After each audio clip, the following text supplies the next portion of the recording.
கற்றது உலகளவாகவும் கல்லாதது கைவிடங்களவாகவும் இருக்கிறது. Hello everyone, எல்லாரும் எப்படி இருக்கீங்க? நல்லா இருக்கீங்களா? இந்த வீடியோ உங்ககிட்ட பேச டாபிக் என்ன அப்படின்னு பார்த்தீங்கன்னா, இன்னைக்கு வந்து விஜய் அண்ணாவுடைய சில விஷயங்கள், சிஎம் விஜய் அண்ணாவுடைய சில விஷயங்கள் என்ன, நம்ம ஸ்டேட் கவர்மெண்ட் இன்வால்மெண்ட்ஸ் என்னென்னலாம் பண்ணியிருக்காங்க அப்படிங்கிற விஷயங்கள் தான் பார்க்க போகிறோம். இன்னைக்கு சண்டேவாக இருந்தாலும் முன்னாள் வரைக்கும் நடந்த சில விஷயங்கள் நான் வந்து மிஸ் பண்ணியிருந்தேன். அதை பற்றின டாபிக் தான் இன்றைக்கி பேச போகிறோம். ஸோ ஃபர்ஸ்ட் விஷயம் என்ன அப்படின்னு பார்த்தீங்கன்னா, டாஸ்மாக்லேருந்து ஆரம்பிக்கலாம் அப்படின்னு நினைக்கிறேன். இந்த எலைட் டாஸ்மாக் இந்த மாதிரி சில விஷயங்கள்லாம் இருக்குல்ல, இந்த ஷோரூமில் அப்புறமா டாஸ்மாக்லாம் சேல் பண்ணுற பர்டிகுலர் ஷாப்ஸ், எலைட் டாஸ்மாக்ஸ் இவங்க எல்லாமே வந்து நைட்டு 10 மணிக்குள்ளே கடைங்களை வந்து மூடிடணும் அப்படின்னு சொல்கிற உத்தரவு வந்திருக்கு அப்படின்ற மாதிரியும், அதுக்கு மேலே போகும்போது அந்த வழியில் ரோந்து பணியில் இருக்கவங்க மேலே காவல்துறை கடுமையான நடவடிக்கை எடுக்கப்படும் சொல்லி காவல்துறை உயர் அதிகாரிகள் கிட்ட இருந்து காவல்துறையினருக்கு வந்து எல்லாருக்குமே வந்து இன்ஃபர்மேஷன்ஸ் வந்து போயிருக்கு அப்படின்ற மாதிரி வந்து சொல்லப்பட்டிருக்கு. இது ஒரு பக்கம் இருக்குது. இன்னொரு பக்கம் முக்கியமான ஒரு விஷயம் என்ன அப்படின்னு பார்த்தீங்கன்னா, சில எக்ஸ் மினிஸ்டர்ஸ் ஓகேங்களா, ஸோ அவங்க மேலே லீகலாக சில நடவடிக்கைகள் எடுத்து அரெஸ்ட் பண்ண கூடும் அப்படிங்கிற மாதிரி ஆப்ரேஷன் ப்ளூ அப்படின்ற மாதிரி நினைக்கிறேன்.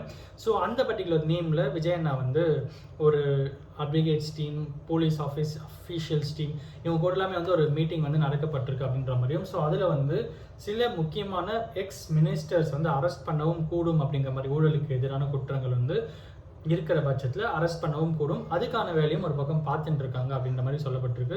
விஜயனோட கேம்பெயின்லேயே வந்து ஊழலுக்கு எதிராக நான் இருப்பேன், ஊழல் செய்கிற எல்லா அமைச்சர்களுமே எல்லாருமே நான் வந்து அரெஸ்ட் பண்ணுன்ற மாதிரி சொல்லியிருந்தாரு. அதுக்கான ஒரு நடவடிக்கை வந்து இருக்கப்படும் அப்படின்ற மாதிரி சொல்லியிருக்காங்க. ஓகேங்களா, இன்னும் சில இடங்கள் வந்து ரோடுகள்லாம் போட ஆரம்பிச்சிருக்காங்க, இன்னும் சில இடங்கள் ஏரிகளை வந்து புனராய்வு செய்ய ஆரம்பிச்சிருக்காங்க. புலனாய்வு செஞ்சு புதுப்பித்தல் அந்த வழிகள், அந்த வேலைகளும் ஒரு பக்கம் வந்து நடந்துட்டுருக்கு.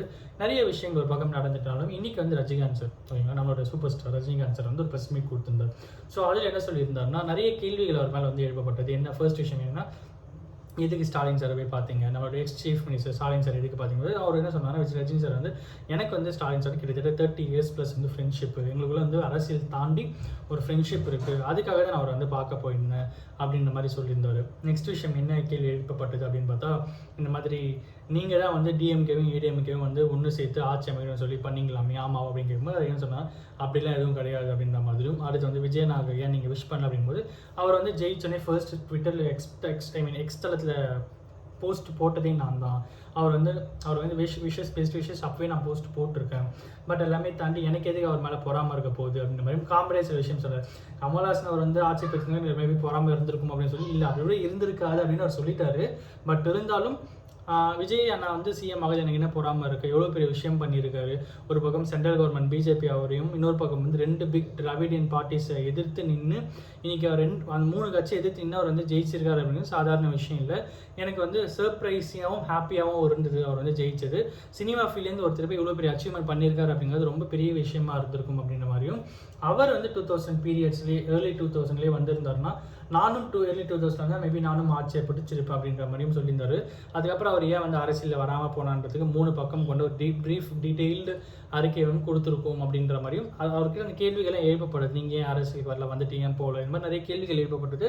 அதற்கான பதிலும் அவர் பக்கம் வந்து சொல்லிட்டு இருந்தார். நிறைய விஷயங்கள் வந்து பேசினார். முக்கியமான விஷயம் கீ பாயிண்ட் என்னன்னா, ஸ்டாலின் சார் வந்து எனக்கு ரொம்ப ஃப்ரெண்டு, 30 இயர்ஸ் ப்ளஸ் ஃப்ரெண்ட்ஸ், அதை தான் பார்க்க போகணும் அப்படின்னும், டிஎம்கே கூட நான் எதுவுமே ஹெல்ப் பண்ணல. ஏன்னா அவர் வந்து டிவிகே கவர்மெண்ட் ஃபார்ம் பண்ணுறதுக்கு முன்னாடி ஒரு காசிப் போயிட்டு இருந்தேன், டிஎம்கே அலையன்ஸ் போகிற போதுண்டு, அது பற்றி கூட நம்ம பேசியிருக்கோம். ஸோ அதுக்கு வந்து ரஜினிகாந்த் சார் ஹெல்ப் பண்ணியிருப்பார் அப்படின்ற மாதிரி சில விஷயங்கள் வந்து நியூஸில் பார்க்க முடியாது. ரஜினிகாந்த் சார் போயிட்டு வந்து அப்புறம் தான் அரசியல் இந்த மாதிரி மாற்றங்கள்லாம் வருது அப்படின்ற மாதிரி சூசுகமாக வந்து சில விஷயங்கள் பேசினாங்க. அது டேரெக்டாகவே அவர்கிட்ட கேட்டாங்க. அதெல்லாம் கண்டிப்பாக இல்லை அப்படிங்கிறத மறுத்து சொல்லிட்டாரு.